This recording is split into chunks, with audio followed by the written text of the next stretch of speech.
వెంకటేశాయ నమః.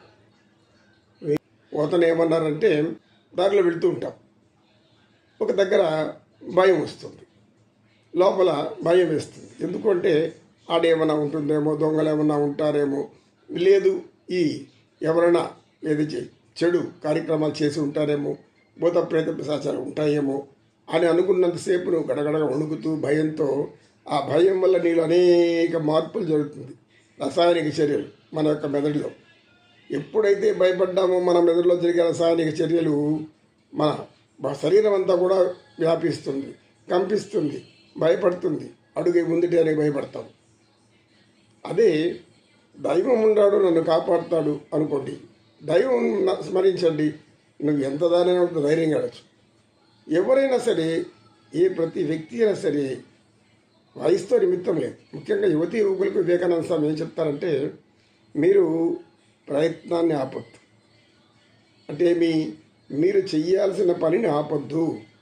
అది మంచి పని అయితే ప్రారంభించద్దు, భయపడద్దండి. ఎందుకు? మంచి పనికి భగవంతుడు ఎప్పుడు తోడుంటాడు. ఇలా అనుకుంటే మనం అన్ని పనులు దూసుకెళ్తాం.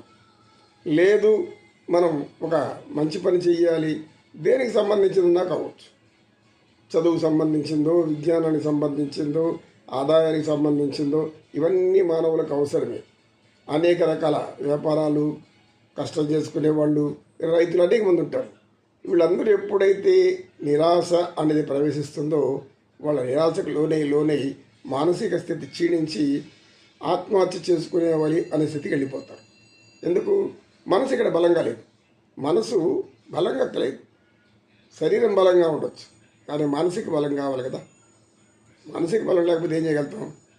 కనుక నేను చెయ్యలేను, నా వల్ల కాదు, నేను ఏదో రోగిష్టిని, లేకపోతే నేనేదో ఒక చేతకాని వాడిని, నాలో అంత బలం లేదేమో, నేనంత చొరవ చూపెట్టలేనేమో, నేను అందరిలో మాట్లాడలేనేమో, నేను అందరినీ దగ్గర చేర్చుకోలేనేమో, ఇలా ఏమో అనుకునే కొద్దీ అడుగు వెనక్కి వెళ్తూనే ఉంటుంది.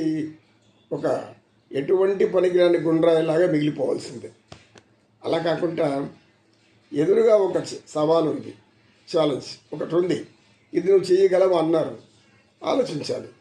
మనకు చెయ్యగలము లోపల అనిపిస్తుంది, చెయ్యలేము అనిపిస్తుంది, రెండు అనిపిస్తుంది.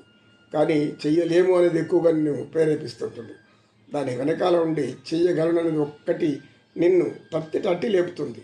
అలా తట్టి లేపినప్పుడు వెంటనే నీ శక్తి సామర్థ్యాలు ఉపయోగించి దాని మీద పూర్తిగా మనసు పెట్టి, ఎందుకు చెయ్యలేను, నేనెందుకు చెప్పలేను, నేనెందుకు మాట్లాడలేను, నేనెందుకు ఈ పోరాటాన్ని చేయగలను, చేయలేకపోవడానికి నాకు కారణమేమి, ఇది ధర్మము సత్యము మార్గమే కదా అని అనుకున్న వ్యక్తి ఎవరైతే ఎందులో ఉన్నా సరే, ఉద్యోగంలో కానీ, వ్యాపారంలో కానీ, ఎందులో కానీ ఆలోచనలు వెనకడుగు వేయకూడదు.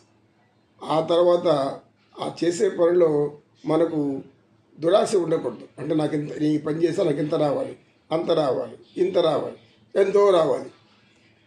ఎంతో రావాలి అది నువ్వు కాదు, నిర్ణయించాల్సింది అంటాడు భగవంతుడు శ్రీకృష్ణ పరమాత్మ. ఫలితాలు నువ్వు వద్దు, నిర్ణయించుకోవద్దు. నీవు నీ కర్మలు మాత్రమే చెయ్యి, నీ పనులు మాత్రమే చెయ్యి. అలా చేయకపోతే నీకు ఎటువంటి ఫలితము ఉండదు, దుఃఖం మిగులుతుంది, బాధ మిగులుతుంది. ఎందుకు? నువ్వేదో పెద్దగా ఆశిస్తుంటావు, దానివల్ల వచ్చేది నీకు కర్మను అనుసరించి ఎంతో వస్తుంది. అబ్బా, ఇంతేనా వచ్చేది? ఒక విద్యార్థి పరీక్షలు రాసిన వెంటనే నేను చాలా చదువుకున్నాను, చాలా చక్కగా చదువుకున్నాను, నేను బాగా రాయగలను అని 100% మనసులో ఉంటే టాప్ 99.59 100 కూడా రావచ్చు. లేదు, సందేహం వచ్చి ఇది అవునా కాదా, దీనికి జవాబు ఇదా కాదా అనుకుంటూ వచ్చారనుకోండి, అలాగే వస్తుంది. అంత అయిన తర్వాత నాకు తక్కువ వచ్చింది, నేను అన్నీ తెలుసుకుని అన్నీ కరెక్ట్గా రాశాను.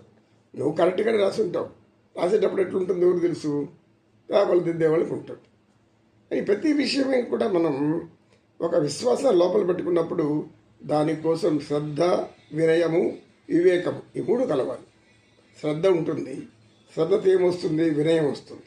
వినయంతో ఏముంటుంది? వివేకం పెరుగుతుంది.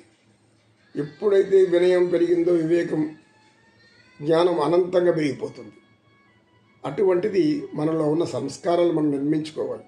అటువంటి సంస్కారవంతమైనటువంటి ఆలోచన నిర్మించుకున్నప్పుడు మనం ఎక్కడికో వెళ్తాం.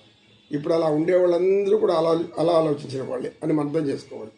ఒకప్పుడు ఏమీ లేని వాళ్ళు జీవితాన్ని మీద ఆశ వదులుకొని ఎక్కడో వాళ్ళకి భగవంతుడు దారి చూపెడతాడు. పూర్వజన్మ కర్మానుసారము లేదు దైవ అనుకృపడం. దాన్ని వ్యతిరేక అయ్యో నాకు ఇంతే 2 సార్లు అపజయం జరిగింది ఇంకా నాకొద్దు, సరే 80 సార్లు అపజయం జరిగింది నాకొద్దు, 99 సార్లు ప్రయత్నించు, 100సారి నీకు విజయం జరుగుతుంటాడు స్వామి వివేకానంద. స్వాములు వారు చెప్పేది ఏమిటంటే, మీ మనసుని మీరు స్థిరంగా గట్టిగా పెట్టుకోండి, దేనికి భయపడకండి. ఎందుకు, ఏం జరుగుతుంది, ఏమవుతుంది, అంతగా అంటే ప్రాణం పోతుంది. అది మామూలే కదా, పుట్టడము పెరగడము పోవడము ఇది సహజమైనటువంటిది. దీనికి అమితంగా భయపడిపోయి చిన్న రోగం వచ్చిన పెద్దగా భయపడిపోయి ఇలా అనేక వాటికి భయం పెంచుకుంటూ పోతూ ఉంటే మనకు భయమే మిగులుతుంది, మనకు ధైర్యం అనేది వెనకాల పోతుంది. ఇక్కడ తమాషా ఏమంటే ఒకటి ఆశ్చర్యకరమైనది, మన మనసు చేసే మాయ భయము కానీ ధైర్యం కానీ దైవం కానీ దెయ్యం కానీ మనలో నుంచే పుడుతున్నాయి, బయట ఎక్కడా లేదు, బయట ఎక్కడా కూడా ఏది లేదు. అవి పుట్టేది ఎక్కడ పుడుతున్నాయి, మనసులో పుడుతున్నాయి.